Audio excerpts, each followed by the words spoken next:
Hello student, Chitransh exam में आप सभी का स्वागत है। आज हम आप लोगों को फिजिक्स का नेक्स्ट पार्ट लेकर के आए। इसमें आज हम बताने चल रहे हैं ड्राइव यूनिट, और इसके पहले मैंने जो फंडामेंटल यूनिट तक मेजरमेंट के जो चैप्टर है इसमें फंडामेंटल यूनिट तक आपको बता दिया था, और आज हम जो बताने चल रहे हैं वो है ड्राइव यूनिट और measurement of length and area और लेंथ को कैसे मेजर करना है उसके बारे में हम बताएंगे। जैसे सिलेंड्रिकल शेप या इरेगुलर शेप है, हम उसको कैसे मेजर करेंगे वो हम बताएंगे। और इसके पहले जो भी ड्राइव यूनिट के बारे में मैंने बता दिया है और किस तरीके से मीटर स्केल को जो है डिस्कवर किया गया और उसका यूज किया है वो सभी मैंने बता दिया है। अगर आपने वो नहीं देखा तो हमारे वीडियो के लिंक, इस जो वीडियो है इसके नीचे डिस्क्रिप्शन बॉक्स में जाएंगे तो वहां लिंक मिल जाएगा, वहां से आप जाकर के देख सकते हैं, या फिर आप जो चैनल पे प्लेलिस्ट है वहां जाकर के देखेंगे तो वहां भी आपको मिल जाएगा। तो और इस तरीके से हमारे बहुत सारे वीडियो जो आपके लिए बनाए गए हैं वो आप 1 बाय 1 देख सकते हैं। चलिए देखते हैं आज का जो टॉपिक है ड्राइव यूनिट उसके बारे में। देखिए ड्राइव यूनिट क्या होती है। इसके पहले मैंने जो आपको बताया था फंडामेंटल यूनिट, कुछ जो है 9 फंडामेंटल यूनिट के बारे में मैंने आपको बताया था। तो वो जो फंडामेंटल यूनिट्स थी वो जो है बहुत सारी जो फिजिकल क्वांटिटी थी आगे उनको मेजर करने के लिए सफिशिएंट नहीं थी, तो उसी पे बेस्ड जो है आगे जो है बहुत सारी यूनिट ड्राइव की गई जिसको बोलते हैं ड्राइव यूनिट। ड्राइव यूनिट इसलिए बोलते हैं क्योंकि ये फंडामेंटल यूनिट से ही बनाई गई हैं और उसी पर डिपेंड होती हैं। और जो फंडामेंटल यूनिट मैंने आपको कल बताया था वो किसी पर डिपेंड नहीं होती, इंडिपेंडेंट जो है यूनिट होती हैं। तो ये जो है फंडामेंटल यूनिट से ही बनाई गई है। देखिएगा कैसे, जैसे कि पहले नंबर पे एरिया है, तो एरिया को मेजर करने के लिए लेंथ एंड टू ब्रेथ की जरूरत होती है। क्या होती है? लेंथ और ब्रेथ की जरूरत होती है। अभी आगे हम बताएंगे एरिया क्या होता है और एरिया को हम कैसे मेजर करते हैं। तो उसके लिए लेंथ और ब्रेथ, तो उसकी यूनिट क्या होती है? मीटर। मीटर लेंथ को मेजर करने के लिए मीटर होता है, मीटर इंटू मीटर हो गया तो उसका सिंबल क्या हो जाएगा? मीटर स्क्वायर हो जाएगा। उसके बाद होता है वॉल्यूम। वॉल्यूम लेंथ, ब्रेथ और हाइट। वॉल्यूम होता है जितना स्पेस ऑक्यूपाई करती है कोई ऑब्जेक्ट, जितना स्पेस ऑक्यूपाई करती है उसी को वॉल्यूम बोलते हैं। तो लेंथ, ब्रेथ और हाइट कितना स्पेस ऑक्यूपाई की उससे हम निकालते हैं लेंथ, उसके ब्रेथ और उसके हाइट से। तो उसके लिए लेंथ, तीनों में लेंथ ही मेजर हो रही है तो इसलिए हम metre into metre into metre, तो मीटर क्यूब हो जाएगा। उसके बाद होता है डेंसिटी, मास अपॉन वॉल्यूम। तो किसी भी यूनिट का मास पर यूनिट वॉल्यूम में जितना मास होता है उसको बोलते हैं डेंसिटी। तो डेंसिटी का जो यूनिट है क्या लिखेंगे? मास का केजी अपॉन मीटर क्यूब। तो केजी पर मीटर क्यूब लिखते हैं केजी एम और -3। स्पीड का होता है डिस्टेंस अपॉन टाइम। डिस्टेंस का मीटर पर सेकंड होता है। मीटर, इसको हम इस तरीके से भी लिख सकते हैं, मीटर अपॉन सेकंड, ऐसे m अपॉन s ऐसे लिखते हैं। जब इसको ऊपर ले जाएंगे तो क्या लिखेंगे? m s-1 ऐसे लिख देंगे। जितने नीचे अगर किलोग्राम अपॉन मीटर क्यूब है, इसको ऊपर ले जाकर लिखेंगे तो क्या लिखेंगे? किलोग्राम मीटर, ऊपर ले जाएंगे माइनस पावर हो जाएगी। जितनी पावर नीचे होगी ऊपर जाकर उतनी पावर ही माइनस में हो जाएगी। अगर हम ऐसा नहीं लिखना चाहते हैं तो हम क्या लिखें? इस तरीके स्लैश लगा करके हम लिख सकते हैं। दोनों तरीके से सही है, जिस तरीके से लिखना चाहे लिख सकते हैं। उसके बाद होता है एक्सेलरेशन। एक्सेलरेशन होता है चेंज इन वेलोसिटी, मतलब final velocity minus initial velocity upon time होता है। तो change in velocity upon change in time, metre पर सेकंड अपॉन सेकंड क्या होता है? मीटर पर सेकंड स्क्वायर होता है। उसके बाद होता है फोर्स। फोर्स होता है मास इंटू एक्सेलरेशन। तो फोर्स क्या होगा? Mass into acceleration. तो मास की जो यूनिट होती है केजी, अभी ऊपर पढ़ा था, मास क्या होता है? केजी। तो केजी इंटू एक्सेलरेशन क्या होता है? मीटर पर सेकंड स्क्वायर। तो दोनों को मिलाकर के बन गई केजी मीटर पर सेकंड स्क्वायर। और इसकी एक यूनिट होती है न्यूटन। क्या लिखते हैं? ऐसा यूनिट जिसको बोलते हैं वो क्या होती है? न्यूटन होती है। न्यूटन को एन से डिनोट करते हैं। Velocity, displacement upon time. Displacement upon time होता है डिस्प्लेसमेंट और डिस्टेंस। डिस्प्लेसमेंट जो होता है शॉर्टेस्ट डिस्टेंस होती है इनिशियल एंड फाइनल पोजीशन के बीच में, उसी बोलते हैं डिस्प्लेसमेंट। तो डिस्प्लेसमेंट की जो यूनिट है वो है मीटर और टाइम होता है उसको लिखते हैं सेकंड में। तो मीटर पर सेकंड हो जाएगा।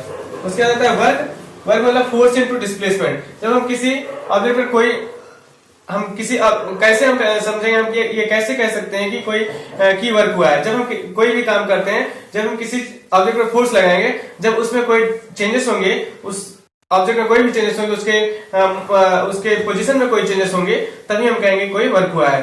तो work equal to force into displacement. Force लगाने पर जब उसमें कोई डिस्प्लेसमेंट होता है, कोई चेंजेस होते हैं, तभी वो वर्क होता है उसमें। तो वर्क क्या होता है? Newton into metre. फोर्स का जो अभी यूनिट बताया था फोर्स की यूनिट क्या होता है न्यूटन, तो न्यूटन मीटर हम लिख सकते हैं इसको, और न्यूटन मीटर को वर्क की एक एसआई यूनिट होती है वो लिखते हैं जूल, जे से डिनोट करते हैं। पावर को वर्क इनटू टाइम, पावर क्या होता है वर्क अपॉन टाइम, तो वर्क अपॉन टाइम जितना का एक पर यूनिट टाइम में जितना काम किया जाता है उसको बोलते हैं power. Power equal to work upon time क्या होता है जूल पर सेकंड, इसको बोलते हैं वाट। वाट पावर को वाट में मेजर किया जाता है, ठीक है। तो वाट में क्या आता है उसका आता है potential energy mgh। Potential energy मतलब मास, ग्रेविटेशनल फोर्स और हाइट, तो mgh होता है केजी मीटर पर सेकंड स्क्वायर और मीटर, तो इसको क्या लिखते हैं पोटेंशियल एनर्जी भी, इसको भी इसकी भी ऐसा यूनिट जो होती है वो जूल होती है, ठीक है। ये सभी कुछ बेसिक इंपॉर्टेंट ड्राइव यूनिट है जो कि आपको क्लास 6 में देखने को मिलेंगे, तो ये सभी ड्राइव यूनिट आप याद कर लें जिससे कि आपकी जो भी एग्जाम में पूछे जाए वो अच्छे से आप लिख सकें। तो हमने जो है जितनी बताई है यही सब जो है आपको इस फर्स्ट चैप्टर में ड्राइव यूनिट में मिलेगा। फर्स्ट चैप्टर का पहला यूनिट था जो कि खत्म हो गया। हम आपको जो है दूसरे यूनिट में बताने चल रहे हैं, इसमें होगा अभी जैसे कि चैप्टर कौन सा है मेजरमेंट, तो हम जो मेजरमेंट बताने चल रहे हैं वो होता है मेजरमेंट आप area, length, area, volume and mass के बारे में। लेंथ, एरिया, वॉल्यूम और मास को हम कैसे मेजर करते हैं हम उसके बारे में बताने चल रहे हैं। चलिए हम देखते हैं उसके मेजरमेंट के बारे में।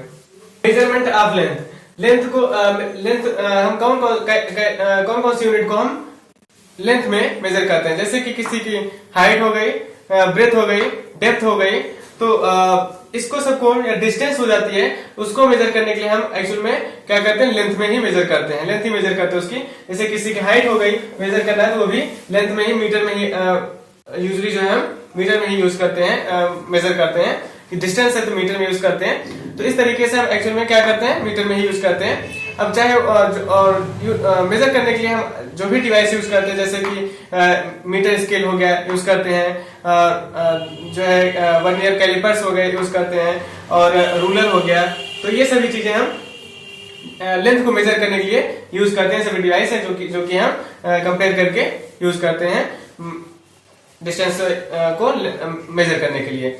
अब जो है जैसे कि टू सिटीज के बीच में डिस्टेंस को मेजर करना है तो हम क्या करते हैं उसके जो ये मीटर है उसके मल्टीपल से हम, लॉन्गेस्ट डिस्टेंस है तो उसके मल्टीपल से हम जो है मेजर करते हैं। अगर बहुत शॉर्टेज डिस्टेंस जैसे कि अगर एक इरेजर हो गया या फिर बहुत शॉर्टेज लेंथ है उसको मेजर करना है तो हम उसके सब मल्टीपल का यूज करके मेजर करते हैं।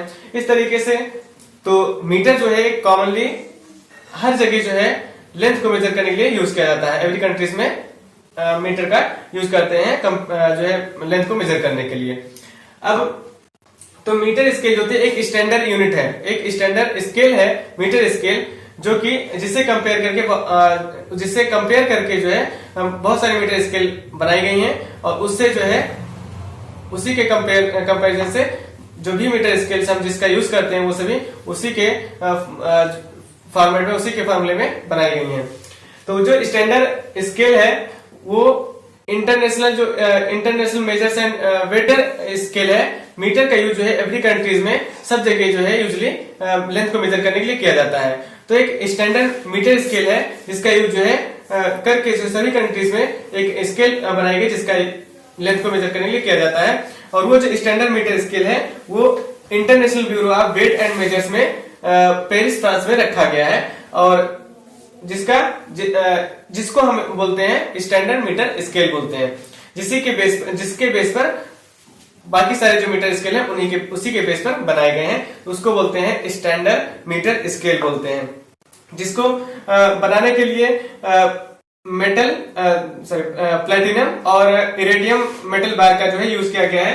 90% जो होता है उसमें प्लेटिनम का यूज किया गया है, और लगभग 10% जो है इरेडियम मेटल बार का यूज किया गया है। तो वो कहाँ रखा है? पेरिस में है, फ्रांस में, पेरिस में, जिसको बोलते हैं International Bureau of Measure and Weights में। तो उसी को metre scale, standard metre scale बोलते हैं, ठीक है। तो चलिए अब देखते हैं कि जैसे कि हमको एक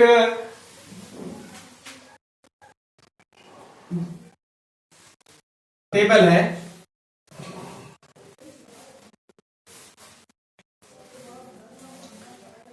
इसकी लेंथ को मेजर करना है, अब ये टेबल है, इसकी लेंथ को हमें मेजर करना है। तो हमारे पास जो मीटर स्केल होती है उसको हम क्या करते हैं, इस पे रखते हैं, स्ट्रेट करके इस पे रखते हैं और उससे कंपेयर करते हैं। फिर उससे कंपैरिजन करके जो लेंथ आती है, जो यूनिट आती है, उससे हम फाइंड करते हैं कि इसकी डिस्टेंस, इसकी लेंथ कितनी है। ठीक है, और स्केल जो होती है उसको हमें कैसे पुट करना होता है, 0 लिखा होता है यहां से, इस पॉइंट से हम कहा 0 पॉइंट, जो 0 पॉइंट होता है वहां हम वहां से करके स्टार्ट करते हैं। फिर नहीं 1 से नहीं रखते हैं, कहां से रखते हैं, 0 से रखते हैं। तो कभी कभी यहाँ 1 से पुट कर 1 से जो है स्टार्ट करते हैं काउंट करना, तो वो गलत हो जाती है, वो मेजरमेंट गलत होता है। तो इसलिए कहां से स्टार्ट करना होता है, जो स्केल होती है उसको, उसमें जहां 0 लिखा होता है उसको स्टार्टिंग पॉइंट से उसको हम रख करके मेजर करते हैं। ठीक है, तो इसमें जो लॉन्गेस्ट डिस्टेंस होती है उसको मेजर करने के लिए हम जो मीटर स्केल है उसके मल्टीपल का यूज करते हैं, और जो शॉर्टेस्ट डिस्टेंस होती है उसको जो है उसको मेजर करने के लिए सम मल्टीपल का यूज करते हैं। तो देखते हैं कि कौन से जो मल्टीपल है और कौन से सम मल्टीपल है। तो जैसे कि मल्टीपल यूनिट में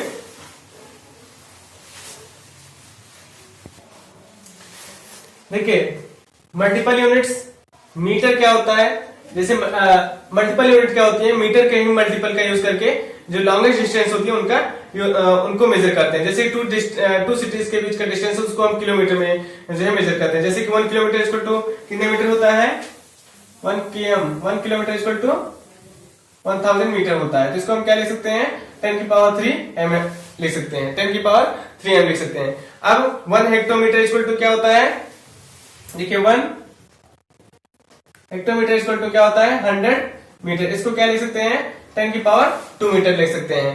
अब 1 डेकामीटर जो होता है उसको क्या लिख सकते हैं, 1 डेकामीटर। 1 डेकामीटर इक्वल टू क्या लिखते हैं, 10 मीटर। तो ये क्या है, डेकामीटर, हेक्टोमीटर, किलोमीटर, ये क्या है, 10 के मल्टीपल्स हैं, 10 के मल्टीपल्स हैं। और सब मल्टीपल्स में क्या होता है, डिवाइड होता है। सब मल्टीपल जैसे 1 decimetre, 1 decimetre equal to 1 decimetre है, तो 1 decimetre equal to how many metre हो जाएगा, 10 की पावर -1, 10 की पावर -1 मीटर हो जाएगा। और 1 सेंटीमीटर इक्वल टू क्या हो जाएगा, 10 की पावर -2, 10 की पावर -2 मीटर हो जाएगा। और 1 मिलीमीटर इक्वल टू क्या हो जाएगा, 1 मिलीमीटर इक्वल टू 10 की पावर -3 मीटर, 10 की पावर -3 मीटर हो जाएगा। तो ये क्या है, सभी सम मल्टीपल्स हैं, और ये क्या है, मल्टीपल यूनिट्स हैं। तो इसको some multiple 1 decimetre equal to 10 की power -1 metre, 1 centimetre equal to 10 की power -2 metre, 1 millimetre equal to 10 की पावर -3 मीटर। तो इसमें क्या है, मल्टीपल क्या है, कम होता जाएगा, मतलब कि 10 से डिवाइड किया जाता है, तो ये सब मल्टीपल हो गए। तो एक मीटर जो होता है स्टैंडर्ड स्केल है। यहाँ अब इधर की ओर जाएंगे सब मल्टीपल, इधर की ओर आएंगे तो मल्टीपल यूनिट होती है, उधर सब मल्टीपल यूनिट होती है। ठीक है, तो इसको बोलते हैं kilo, hecto, deca, metre, deci, centi, millimetre. ठीक है, ये एक मीटर स्केल होती है, इसको जिसके इधर को बोलते हैं मीटर स्केल मल्टीपल यूनिट, और इधर को क्या बोलते हैं, सब मल्टीपल यूनिट बोलते हैं। ठीक है, चलिए अब जैसे कि मैंने बताया कि डिवाइस मेजर करने के लिए, लेंथ को मेजर करने के लिए कौन कौन से डिवाइस का यूज करते हैं, जैसे कि मीटर स्केल है। अब जैसे कि अभी मैंने बताया था कि अगर टेबल है या बुक है, किसी चीज की मान लीजिए बोर्ड है, किसी भी चीज की लेंथ को अगर थोड़ी शॉर्टेस्ट डिस्टेंस है उसको मेजर करना है मुझे, तो हम क्या यूज करते हैं, मीटर स्केल यूज कर देते हैं। ठीक है, मीटर स्केल यूज करते हैं लगभग 15 इंच तक की, 30 सेंटीमीटर 15 इंच तक की जो नॉर्मल जो लेंथ है, अगर उसको मेजर करना है तो हम क्या करते हैं, स्केल का, नॉर्मली हम स्केल का यूज करते हैं, मीटर स्केल का यूज करते हैं। 1 मीटर तक हम मीटर स्केल का यूज कर लेते हैं आसानी से। तो इस तरीके से मीटर स्केल का यूज करते हैं, और वो भी स्ट्रेट लेंथ होती है तो मीटर स्केल का यूज करते हैं। उसी तरीके अगर लॉन्गेस्ट डिस्टेंस है, जैसे घर बनाने के लिए यूज किया जाता है, तो दीवार को अगर मेजर करना है तो हम 1 मीटर की स्केल लेकर के नहीं मेजर करते, तो हम क्या करते हैं, या फिर कोई बाउंड्री है उसको मेजर करना है तो मेजरिंग टेप का यूज करते हैं। ठीक है, मेजरिंग टेप का यूज करते हैं जो 30-40 फीट तक का होता है तो उसका यूज करते हैं। तो ये डिवाइस है लेंथ को मेजर करने के लिए, चाहे वो मीटर स्केल का यूज करें या फिर मेजरिंग टेप का यूज करते हैं। अब मान लीजिए आ गया सिलेंडर टाइप। सिलेंडर टाइप में मान लीजिए ग्लास है, सिलेंडर टाइप आ गया, मतलब उसके डायमीटर यूज करना है। मान लीजिए सिलेंडर आ गया, सिलेंडर है, सिलेंडर ग्लास है, उसके इंटरनल ऐसे होता है, इंटरनल डायमीटर या एक्सटर्नल डायमीटर, इसको ये है कैलिपर्स। तो इंटरनल डायमीटर को मेजर करना है तो हम इंटरनल जो है कैलिपर्स का यूज करते हैं। अगर एक्सटर्नल डायमीटर को मेजर करना है तो एक्सटर्नल कैलिपर्स का यूज करते हैं। तो डायमीटर का यूज करने के लिए हम क्या करते हैं, इस तरीके से सिलिंड्रिकल अगर कोई शेप का कोई फिगर है उसको मेजर करना, जैसे ग्लास है, ग्लास के अंदर का अगर मेजर करना है डायमीटर तो हम क्या करेंगे, इंटरनल कैलिपर्स का यूज करते हैं। अगर बाहर का मेजर करना है तो एक्सटर्नल कैलिपर्स का यूज करते हैं। इसी तरीके से अगर मान लीजिए कोई जो है कोई कर्व शेप है, कर्व शेप है, उसकी लेंथ को मेजर करना है। कर्व शेप है, मान लीजिए ऐसे है या ऐसे है, कर्व शेप है ऐसे, इसकी लेंथ को मेजर करना है तो हम क्या करते हैं, थ्रेड से एक थ्रेड लेंगे, ठीक है, धागा लेंगे और उसको इस पे ऐसे पुट कर देंगे, ऐसे इस पे। उसके बाद जितना थ्रेड यूज हुआ है उसको हम एक स्केल पर, मीटर स्केल जो है उसी मीटर स्केल पर इस थ्रेड को रख देंगे और फिर मेजर कर लेंगे उसकी लेंथ क्या है। इस तरीके से इरेगुलर शेप जैसे कि कर्व शेप है उसको मेजर करना है तो हम इस तरीके से मेजर कर सकते हैं। अब मान लीजिए डायमीटर है, कोई स्फेयर है, स्फेयर का मतलब बॉल है, उसके डायमीटर को मुझे मेजर करना है तो हम कैसे करेंगे, तो डायमीटर को मेजर करना है तो मान लीजिए हम एक बॉल है, मान लीजिए इसके डायमीटर को मेजर करना है, हम क्या करेंगे, इसको एक टेबल पे ऐसे रख देंगे। इसके बाद दो ब्लॉक लीजिए, कुछ कोई भी चीज लीजिए, इसके बीच में रख दीजिए, ठीक है। यहां देखिए सटा करके बिल्कुल बुक ले लिया है, कोई सी चीज ब्लॉक हो उसको रख दीजिए उसी के बीच में और ये हो जाएगा बॉल बीच में। अब यहां से लेकर के यहां तक की डिस्टेंस को हम क्या करेंगे, मीटर स्केल से मेजर कर लेंगे। इस तरीके से हम मेजर कर सकते हैं, स्फेयर के डायमीटर को मेजर कर सकते हैं। तो इस तरीके से जो डिवाइस मैंने बताई मेजर करने के लिए कि किस किस तरीके से हम जो है लेंथ को मेजर कर सकते हैं, चाहे वो मीटर स्केल से हो या मेजरिंग टेप से हो और या फिर कैलिपर से हो, या इस तरीके से हम मेजर कर सकते हैं या थ्रेड से हम मेजर कर सकते हैं। तो इस तरीके से हम मेजर कर सकते हैं लेंथ को मेजर करने के मैंने तरीके जो बताए, इस तरीके से हम लेंथ को मेजर कर सकते हैं। अब मान लीजिए लेंथ को मेजर करना है, जो बहुत ही स्मॉलेस्ट जो है थिकनेस बहुत ही थिक, उसकी थिकनेस बहुत ही लेस होती है, उसको हम मेजर कैसे करेंगे। मान लीजिए मुझे एक पेज लिया, उसकी थिकनेस को अगर मेजर करना है एक, या फिर मैंने ले लिया एक कॉइन ले लिया, उसके थिकनेस को मेजर करना है तो हम मीटर स्केल से कैसे मेजर करेंगे। तो हम क्या करेंगे, या फिर जो पेपर है, मान लीजिए मैंने पेपर ले लिया, स्केल कॉइन ले लिया, तो हम क्या करेंगे, मीटर स्केल ऐसे रखेंगे, यहां से काउंट करो 0 1 2 3 ऐसे करके काउंट करो। अब यहां से जो है हम रख देंगे कितने, लगभग मान लीजिए 1 या 2 पॉइंट तक, ठीक है। क्या करेंगे, हम उस जो कॉइन है उसको रख दिया ऐसे स्ट्रेट, ये मीटर स्केल है, यहाँ कॉइन को रख दिया ऐसे, एक के ऊपर एक के ऊपर एक कॉइन रख दिया, कहां तक, मान लीजिए यहाँ 0 से स्टार्ट हुआ, ये 1 हुआ, ये 2 हुआ, 2 तक रख दिया, 2 पॉइंट तक, ठीक है, 2 सेंटीमीटर तक मान लीजिए, 2 सेंटीमीटर तक कितने आ गए, 20 आ गए। तो हम क्या करेंगे, 2 सेंटीमीटर तक डिवाइड कर देंगे, ठीक है।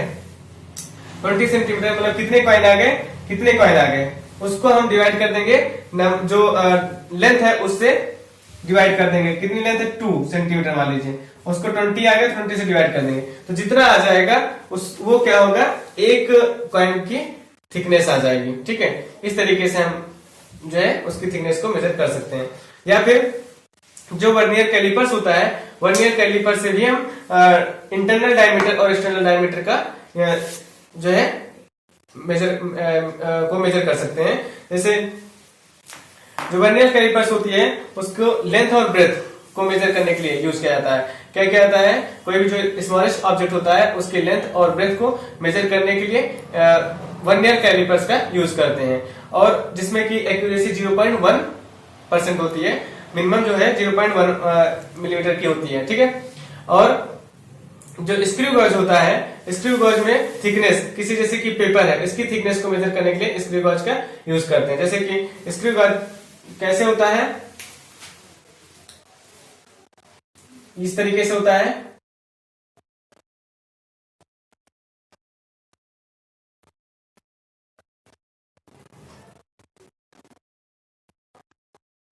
इस तरीके से स्क्रू गॉज होता है, और इसमें जो है यहां से स्क्रू लगा होता है, और उसको यहाँ जो थिकनेस, जो जिसकी थिकनेस मेजर करना है, इसको हम यहाँ फिट कर देते हैं और इसको आगे की ओर बढ़ाते हैं, ठीक है। और यहाँ फिर यहाँ बिल्कुल टच जब हो जाता है तब उस जगह पर उसके हम लेंथ को मेजर करते हैं, और यहाँ स्केल लगी होती है, ठीक है, उस स्केल से पता चलता है कि उसकी थिकनेस कितनी है। तो इस तरीके से वर्नियर कैलिपर्स और स्क्रू गॉज का यूज करते हैं। तो वर्नियर कैलिपर्स जो होती है ब्रेथ, लेंथ और ब्रेथ को मेजर करने के लिए, स्मॉलेस्ट जो ऑब्जेक्ट्स होते हैं उसको मेजर करने, उसके जो है थिकनेस, लेंथ और ब्रेथ को मेजर करने के लिए क्या आता है, और स्क्रू गॉज का यूज करते हैं जो है थिकनेस यूज करने के, थिकनेस जैसे वायर है या फिर मशीन का कोई इंस्ट्रूमेंट हो गया, उसको उसकी थिकनेस को मेजर करने के लिए हम स्क्रू गॉज का यूज करते हैं, ठीक है। तो ये होता है लेंथ को मेजर करने के लिए। अब चलिए देखते हैं मेजरमेंट ऑफ एरिया, ठीक है। एरिया को हमें कैसे मेजर करना है, जैसे कि अभी कुछ ड्राइव यूनिट मैंने बताई थी, उसी ड्राइव यूनिट में मैंने कुछ फॉर्मूले एरिया के बताए थे। इसी तरीके से जैसे कि वहां मैंने बताया एरिया लेंथ इनटू ब्रेथ, ठीक है। तो शेप बहुत सारे हो सकते हैं, चाहे ट्राइंगल हो, रेक्टेंगल हो, स्क्वायर है। तो रेक्टेंगल, और मान लीजिए ये तो मैंने शेप के फॉर्म में बता दिया, जैसे स्क्वायर हो गया, रेक्टेंगल हो गया या ट्रायंगल हो गया, तो इसका मैंने फार्मूला बता दिया, उस फार्मूले से हम फाइंड कर सकते हैं एरिया, फाइंड कर सकते हैं। अब लॉन्ग, मान लीजिए एक बहुत बड़ा प्लॉट लिया है, तो उसके मल्टीपल से उसकी जो एरिया हमको फाइंड करना होगा, तो हम जैसे कभी बताया था मल्टीपल यूनिट, तो इस तरीके की मल्टीपल यूनिट का यूज करके हम उस बड़े से प्लॉट का एरिया फाइंड करेंगे। चलिए देखते हैं ये कौन कौन सी यूनिट का यूज करते हैं एरिया को फाइंड करने के लिए। चलिए देखते हैं मेजरमेंट ऑफ एरिया। एरिया को मेजर करना होता है तो हम कैसे मेजर करेंगे, जैसे कि और पहले तो एरिया क्या होता है, कोई भी ऑब्जेक्ट जितना स्पेस ऑक्यूपाई करता है, कोई ऑब्जेक्ट हो वो जितना स्पेस ऑक्यूपाई करे, मैंने ऐसा लिख दिया, ये जितना स्पेस ऑक्यूपाई करता है वो क्या हो गया एरिया। तो सरफेस, ठीक है, तो स्पेस है सरफेस, जितना सरफेस इस सरफेस पर रखा मैंने, तो इस सरफेस पर रखने पर इसने इस सरफेस, जो ये जिस सरफेस पे हम रख रहे हैं, इस सरफेस पर जितना सरफेस ऑक्यूपाई किया है उस सरफेस को क्या बोला जाएगा, उसका एरिया बोला जाएगा। तो surface occupied by the object is called area. तो जैसे स्क्वायर का एरिया फाइंड करना हो तो हम क्या फॉर्मूला लिखेंगे, साइड इंटू साइड, क्योंकि ऑल साइड इक्वल होती है, ये होता है साइड इंटू साइड। रेक्टेंगल है तो length into breadth into height होता है, लेंथ ब्रेथ और हाइट होता है। अब ट्रायंगल हो गया तो ट्रायंगल का एरिया फाइंड करने के लिए क्या करेंगे, 1/2 into base into height.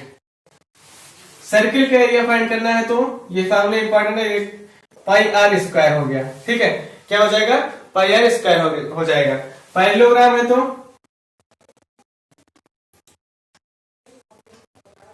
Base into height हो जाएगा,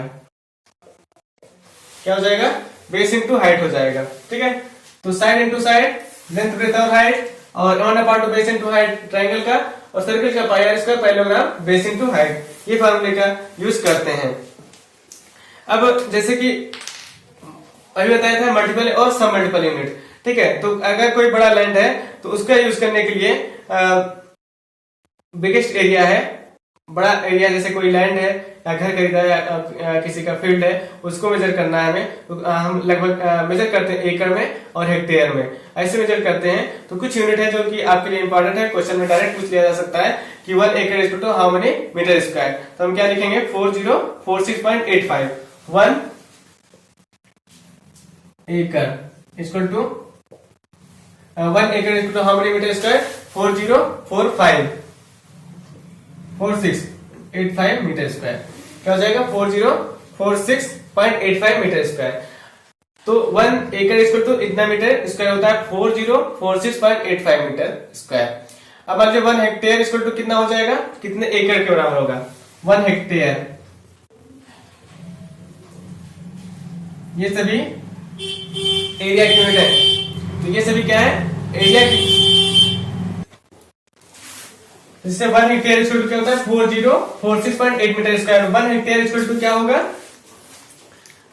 तो 1 हेक्टेयर कितने एकड़ के बराबर होगा, ठीक है। 1 हेक्टेयर इक्वल टू 2.471 एकड़ के बराबर होगा। और 1 एकड़ इक्वल टू कितना होगा, 1 एकड़ 1 एकड़ इक्वल टू इतना metre square. 1 hectare equal to 2.47 एकड़ हो गया।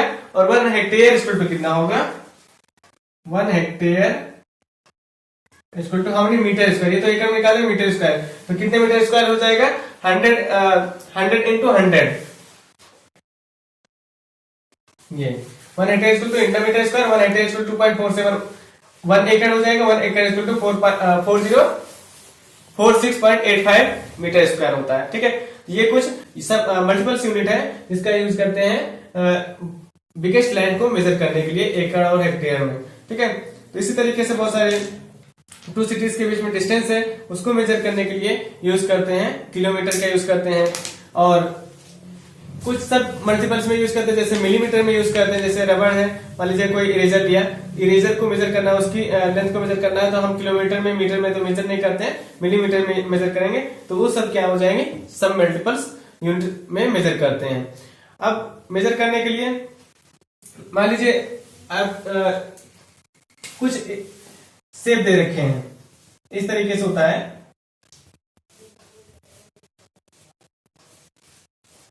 सभी की साइड मान लीजिए 1 ऑल साइड है, क्या है, 1 ऑल साइड है। ऐसे कोई फिगर दे रखा है, ठीक है। तो इसका एरिया अगर फाइंड करना है तो हम कैसे, पहले हम फाइंड कर लेंगे कितना कंप्लीट स्क्वायर है, इसमें कितना कंप्लीट स्क्वायर है उसका एरिया निकाल लेंगे। जैसे 1 2 3 लगभग। और जो नॉन कंप्लीट है, ये मोर देन हाफ है, हाफ से मोर देन हाफ है तो इसको इंक्लूड कर लेंगे। More than less than half है तो उसको इंक्लूड नहीं करेंगे। जैसे कि ये हाफ से कम है, ये भी हाफ से कम है, तो ये हाफ से ज्यादा है तो इसको इंक्लूड कर लेंगे। जो हाफ से हाफ होगा, हाफ से ग्रेटर है तो उसको 1 इंक्लूड करेंगे। और जो फुल है वो तो 1 है ही है, और जो लेस देन हाफ है उसको इंक्लूड नहीं करेंगे। तो बाकी सबका इंक्लूड करके हम क्या करेंगे, मीटर उसका एरिया निकाल सकते हैं। इस तरीके से निकाल सकते हैं, ग्राफ पे इस तरीके से भी क्वेश्चन पूछे जाते हैं तो क्लास सकते हैं। तो ये सभी मैंने जो आपको बताया आज एरिया कैसे निकालते हैं, जैसे कि मेजरमेंट ऑफ लेंथ और एरिया के बारे में मैंने बता दिया।